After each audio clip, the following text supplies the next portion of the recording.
Mau sebejat apapun juga kan nggak ada yang namanya mantan anak, mantan ibu, nggak ada. Hola netizen yang tercinta, Loli akhirnya buka suara soal situasi hubungannya dengan Nikita Mirzani yang belakangan cukup panas. Di tengah perseteruannya, Loli mengaku masih berusaha menjalin hubungan baik dengan Nikita Mirzani. Loli bahkan mengatakan bahwa dirinya sudah beberapa kali berusaha menemui Nikita Mirzani selepas pulang ke Indonesia. Namun sampai hari ini pintu rumah Nikita Mirzani masih tertutup untuk Loli. Loli tidak putus asa, ia tetap menganggap Nikita Mirzani sebagai ibunya dan akan terus berusaha meminta maaf sampai hati Nikita Mirzani luluh. Ya nggak apa-apa, kalau akunya sih tetap peduli ya. Mau gimana pun juga itu kan tetap ibu aku. Mau sebejat apapun juga kan nggak ada yang namanya mantan anak, mantan ibu, nggak ada. Jadi ya nggak apa-apa kalau misalnya seperti itu. Tapi sampai rumah nggak sih sekarang? Kenapa? Satu rumah nggak sih sekarang? Enggak, aku tinggal sendiri, temen. Oh gitu. Tapi Iya. lo pernah berpikiran nggak sih kayak mungkin terberat itu artinya buat baikan sama mama? Kalau untuk baikan sama mama juga dari awal ke Indonesia juga mau baikan sama mama, tapi mungkin ibu akunya aja yang masih belum mau baikan ya. Tapi benar nggak sih kamu sempat pas pulang ke Indonesia datang ke rumah jam 2:30 pagi? Kalau untuk itu benar, karena emang biar tidak ada kesalahpahaman antara netizennya aja, biar tidak menggiring opini netizen yang kalau aku kesini itu cuma buat Fadil. Sebenarnya kan tidak seperti itu, sebenarnya kan buat Fadil dan ibu aku juga. Tapi setelah di Indonesia pernah nggak sih Loli sama Kak Fadil nyamperin mama gitu? Mungkin Pernah dong. Baik-baik. Kalau untuk itu, untuk sama Fadel ke rumah itu pernah sekali. Ya. Habis dari bandara itu langsung ke rumah. Seterusnya itu aku selalu sendiri gitu ke rumah. Tapi emang nggak dibukain pintu aja sama dianya, nggak boleh masuk. Waktu pas sama Fadil juga nggak Waktu dibukain. sama Fadel juga nggak boleh masuk. Pas sama Fadel nggak boleh masuk, aku sendiri pun nggak boleh masuk. Jadi sejauh ini masih belum ada komunikasi sama mama. Masih belum, karena emang dia yang ngeblok aku sih. Emang dia nggak mau kontakkan, IG-nya aja ngeblok aku. Tapi kalau legowo nggak sih sampai sekarang, ya udah jalanin aja yang ada gitu. Dia dijalanin aja, karena mungkin emang ini emang udah jalan takdir aku, ya emang harus disyukurin aja, nggak perlu dipusingin sih, nggak mau ambil pusing, ambil aja positifnya. Nah, gimana nih menurut netizen yang terhormat? Silahkan berkomentar ya.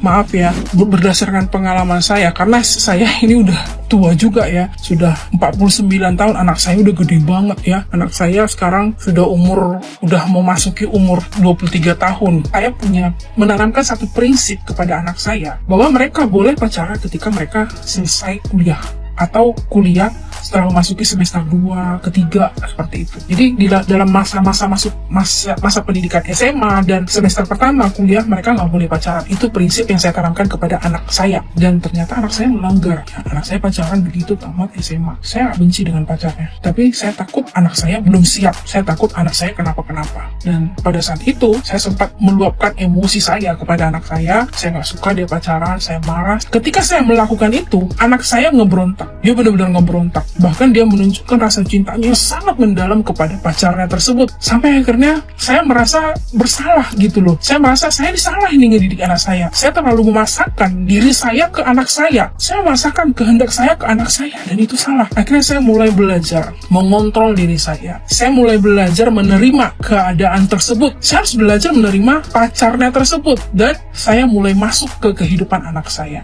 Saya mulai masuk ke kehidupan, saya mulai mendekat kepada cowoknya tersebut. Saya tidak mengintimidasi anak saya lagi, saya tidak mengintimidasi cowoknya lagi, tapi saya jadikan diri saya sebagai teman kepada anak saya dan kepada cowoknya. Bahkan cowoknya itu sering curhat kepada saya, dan saya kasih bimbingan, edukasi kepada cowoknya. Saya mau jadikan diri saya sebagai teman, sahabat buat dia. Dan dia mulai bercerita apa yang dia jalani bersama dengan cowoknya. Ketika dia masalah, dia cerita kepada saya. Nah, apapun akhirnya diceritakan sampai mereka putus. Saya terlibat dalam sana, bukan mengintimidasi, tapi menasehati mereka supaya mereka bukan menjadi musuh. Jadi gini ya, Loli, dia memang sedang mencari jati diri. Dia belum menemukan, bahkan kita udah dewasa seperti ini pun masih suka mencari jati diri kita. Kita belum menemukan identitas kita. Makanya banyak yang melakukan hal-hal yang negatif karena belum menemukan identitasnya dia, apalagi Loli yang masih remaja. Saya nggak menyalahin mamanya karena mamanya the best menurut saya,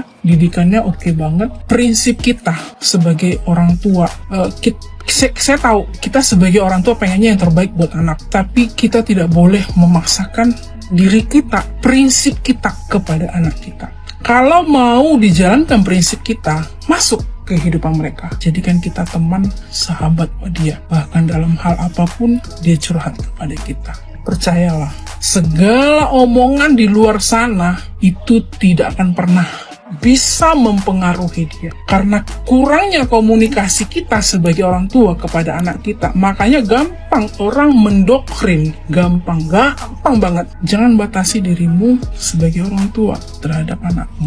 Dan kamu Loli, kamu harus mengerti, tidak ada orang tua di dunia ini menginginkan hal yang buruk kepada anaknya. Karena dia sebagai orang tua punya pengalaman sekeras-kerasnya orang tua, segimana-gimananya orang tua berbicara, itu untuk kebaikan kamu sebagai anak. Karena gini, orang tua ini terkadang berpikiran kalau saya nggak ada, anak saya nanti gimana? Itu loh. Nanti suatu hari ketika kamu jadi orang tua, kamu akan mengerti posisi mama kamu.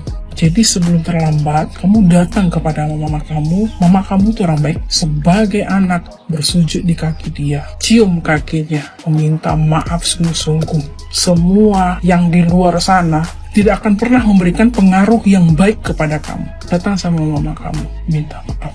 Kamu akan menemukan ketenangan dan kamu pasti akan menemukan kedamaian di dalam hidup kamu. Capek loh hidup kamu begitu terus, bener gak? Akuilah, kamu capek gak hidup seperti itu? Jujur saya menyimak sekali. Saya ulang-ulangin ya Pak Asep ya tadi broadcast ini di mana Bang Deddy Sumargo mengundang Mbak Nikmir dalam hal mungkin klarifikasi tentang permasalahan yang dialami saat ini, yaitu permasalahan putri beliau kan. Tapi jujur ya, bahasa-bahasa yang digunakan oleh Bang Deddy Sumargo itu merupakan bahasa seorang ibu, bahasa hati seorang perempuan juga. Mewakili, saya merasa terwakili. Terlepas apapun, mungkin ada rasa kecewa seorang ibu, hal yang wajar ya. Ketika seorang anak melakukan hal-hal yang mungkin tidak diinginkan atau ada hal-hal yang mungkin diinginkan oleh seorang yang namanya Mbak Nikmir terhadap putrinya, ada harapan ya. Namanya mungkin anak pertama, mungkin ada harapan kelak mungkin bisa membimbing adik-adiknya, tapi mungkin ada hal-hal yang mungkin tidak bisa mix ya, terjadinya seperti ini. Saya tidak bisa mengejas ini ya, karena saya juga punya anak. Kita semua tidak pernah tahu bagaimana perkembangan anak kita selanjutnya. Tapi saya di sini jujur saya merasa terwakili. Saya sangat mengapresiasi ya ketika kata-kata yang diberikan oleh Bang Deddy Sumargo, bahwasanya memang apapun mungkin bisa terlihat beda terhadap kata yang keluar, tapi di hati kita tidak bisa membohongi mata dan hati seorang ibu. Seorang ibu tidak pernah akan membuang putrinya sendiri. Seorang ibu tidak pernah akan membuang anaknya sendiri. Tapi mungkin rasa kecewa, rasa marah. Dan saran saya Mbak Nikmir, jujur ya, saya sebenarnya respon ya terhadap Anda. Sekarang ini Anda saya lihat sudah lumayan berubah dewasa, kata demi kata, namun ada sedikit yang mungkin ya, namanya manusia, kita tidak bisa berubah 100% gitu loh, tapi tetap jadi diri sendiri. Itu saya lihat sesuatu yang good ya, tapi jadi sendirinya yang insyaallah ke arah yang lebih baik. Nah, buat Mbak Nikmir, keburukan anak seburuk apapun, ia adalah putri kandungmu sendiri ya. Tapi saya ini hanya menasihati ya sebagai seorang perempuan, kita sesama perempuan, dan syukur-syukur kalau diterima, kalau nggak terima nggak apa-apa, karena terlepas apapun pasti Mbak Nikmir sangat menyayang putrimu ya, karena dari rahimnya lah Mbak Loli bisa lahir ya. Mbak Loli seorang ibu pasti menginginkan yang terbaik buat putri. Namun kita juga Mbak Nikmir tidak bisa menghina orang, misalnya mengecilkan orang. Kita tidak pernah tahu derajatnya seseorang. Ketika kun Allah menaikkan derajat itu, kenapa tidak? Ya, tapi ini permasalahan ini kan permasalahan pribadi, permasalahan antara orang tua dan anak. Saya tidak bisa ikut campur terlalu dalam. Tapi ini menurut bayangan saya, Mbak Loli, benar kata Bang Edi Sumargo. Datang, duduk, sujud di kaki ibumu, ya, minta maaf, menangislah. Karena ibu adalah orang yang rela berkorban, yang ia mengorbankan nyawanya demi dirimu. Ada air susu ibumu mengalir di situ, nak, ya. Saya kalau sudah bicara anak ya Pak Asep ya, saya kalau bicara anak saya selalu bergetar gitu loh. Saya Pak Asep, saya bilang tadi saya sering diskusi dengan Pak Asep. Siapapun di dunia ini akan mengalami yang namanya ujian anak, ujian suami, ujian istri, ujian keluarga, ujian ipat, ujian mertua. Nggak ada jalan tol yang lurus ya Pak Asep ya. Semua akan ada ujian. Buat Mbak Nikmir, ini mungkin ujianmu. Tuhan mengujimu. Sebatas sabar apakah engkau seorang ibu? Tapi Mbak Nikmir, saya sedih juga ketika Mbak Nikmir memberikan aib-aib tentang putrimu. Jangan sayang, karena itu adalah buah hatimu sendiri, dari darah dagingmu sendiri. Engkau punya pengorbanan yang lebih pasti. Buat Mbak Loli, sujud nak di kaki sujud nak di kaki ibu. Minta maaf. Doa seorang ibu adalah doa yang paling Tuhan senangi, ya. Ketika engkau nanti akan menjadi seorang ibu, engkau akan merasakan bagaimana sulitnya menjadi seorang ibu, ya. Sulitnya menjadi seorang ibu seutuhnya. Ya, tapi saya selalu salut buat Bang Denny Sumargo, keren deh. Mewakili sekali sebagai suara hati seorang perempuan. Memang kita sebagai seorang perempuan mungkin lisan kita bisa berkata beda, tapi hati dan mata tidak bisa dibohongi. Mbak Nikmir pasti mencintai, sangat menyayangi putrinya. Ada penantian di situ, ada penantian pastinya. Terima kasih. Assalamualaikum warahmatullahi wabarakatuh.